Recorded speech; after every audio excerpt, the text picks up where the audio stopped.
I'm going to ramble a bit about love. Um, my invitation to you is just to see what's coming up as I speak. You might have reactions. You might be provoked. You might be agreeing. You might be disagreeing. You might be like, oh my God, I've never seen it that way. This is so cool. Whatever it is, acknowledge it and try and come back to the conversation, right? Because I am hoping that there's a feeling of love that is going to be available to notice instead of the descriptions and the explanations and the poor articulations and metaphors that might come out of me. Just completely ignore all of that.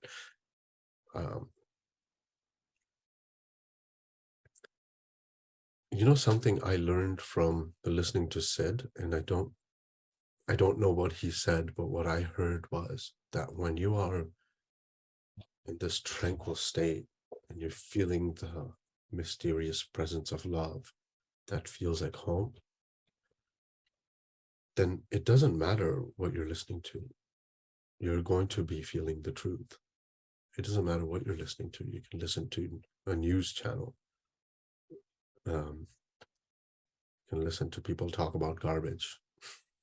It just doesn't matter. So that's the invitation. See if you catch a feeling, stay with the feeling. Your mind might react and make thought bubbles out of what's being said. Acknowledge it, come back to the room as much as you can. If you get caught up in a thought bubble, totally fine. This is recorded. So exploring love has been a challenge for me as I explore, experiment, mess it up, seeing how I'm provoked by what I'm hearing, looking at my own life and getting caught up in the past of my descriptions and meanings of love. And then just coming to a sort of fed up point. Like, I can't figure this shit out. Just like, just give it up. And as I gave it up, I got an insight. I got a little glimpse, little small crumb, breadcrumb. And I started to see in my own life that love is something that is just a fundamental truth and what we call the source of everything. That's love, or the principle of mind, or energy, or whatever you want to call it. The silence within. It's all the same thing. God. That is what love is. Love is not an emotion. Love is not connected to the brain like every other emotion lights up the brain. You know how we personalize emotion, right? You get an emotion, you are completely in a separate reality. I find love to be something that is a melting away of who we are as a personal, individual collection of habitual thinking patterns that I call me and you call you. And when that breaks up a bit, you know, love comes in, rushes in, overwhelms you with beautiful, indescribable feelings of coming home. And that is love. And what love is not is I love you and I love them and I love mom and I love you. That's not love. That is a feeling of love that we are reducing and projecting onto something or someone, which is fine. There's nothing wrong with that. Not saying not to do that. But when we can see that we're feeling a feeling of love, and if we stay within the feeling, it's just love is for everything and everyone.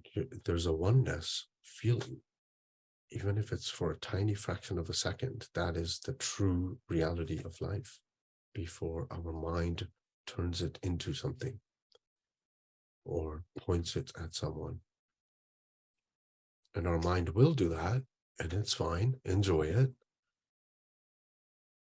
But when we think it's because of that person, place, or thing, that's when we get caught up, right? That's what confuses us. When we can see that, oh, I am is love. The I am is love. God's word, I am, that's love.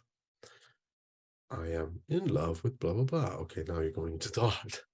I am in love with this beautiful sunset and this beautiful sun shining today in spring weather. That's thought. Does that mean I reject it or devalue it? No, I'm going to enjoy it. But if I know how it's working, definitely not relying on the sun and the spring weather before I feel love. And that, as I see it, helps us merge in oneness, helps us get a glimpse of true reality of experience, fleeting, transient experiences of life. Underneath that is love. And if we're not caught up in a personal reality, personal experience of life, then all there is love. That's the foundation.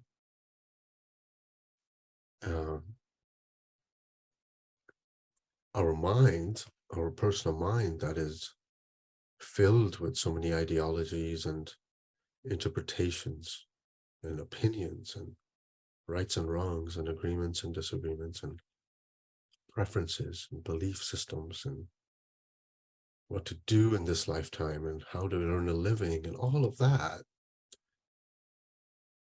prevents us from seeing love and how love just operates.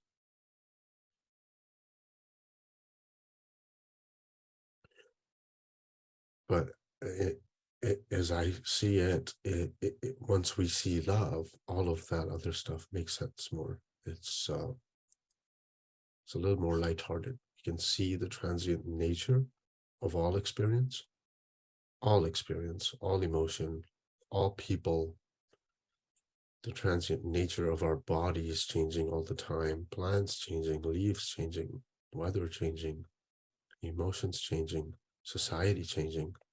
Love just doesn't change. It is the background to everything. And the more I have been able to just glimpse that, the less it makes sense to play in the world as a doer, as a creator, as a, I'm going to do this with my life because I have this brilliant idea.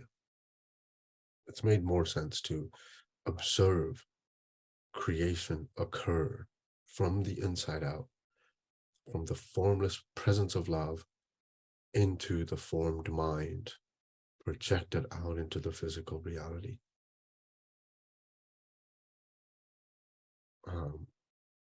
Now, to me, that takes manifesting and creating a little bit more lightheartedly, right? I'm not trying to manifest and I'm not trying to create. I can just observe that occurring. And it's been humbling, I'll tell you, to see even tiny bits of how love does a much better job than me at manifesting or creating anything.